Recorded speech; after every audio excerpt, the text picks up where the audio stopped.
Bakit hindi ka makiipon kahit nagtatrabaho ka? May trabaho ka naman, may kita ka naman, pero bakit parang laging zero pa rin ang ipon? Kung napapaisip ka nito, hindi ka nag-iisa. Ang totoo, hindi lang tungkol sa kung magkano ang kinikita, kundi kung paano ito ginagamit. Part 1. Automatic Expense Mindset. Maraming tao ang may tinatawag na automatic spending. Ibig sabihin, pagpasok ng pera, automatic may gastos na agad. Online shopping, pagkain sa labas, subscriptions, small impulse buys. Minsan hindi natin namamalayan pero unti-unting nauubos ang kita.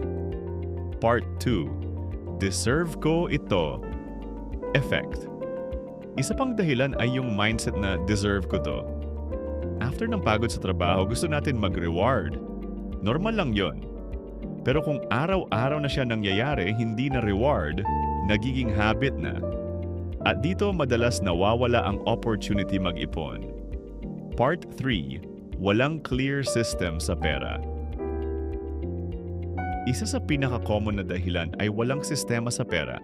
Kapag walang plan, hindi mo alam kung magkano ang savings. Hindi mo alam kung magkano ang gastos. Walang limit ang spending. Kaya kahit malaki ang kita, mabilis pa rin maubos. Part 4. Simple fix na pwede simulan. Hindi mo kailangan agad ng complicated finance strategy. Pwede kang magsimula sa simple.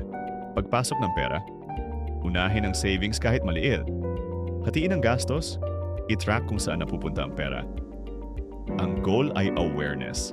Kasi kapag alam mo na, mas madali mag-control. Salamat sa panonood! Kung nakarelate ka sa video na ito, huwag kalimutang mag-subscribe para sa mas marami pang practical money tips at real-life financial advice. I-click mo na rin ang notification bell para updated ka sa mga susunod nating uploads. Salamat sa panonood at magkita tayo sa next video.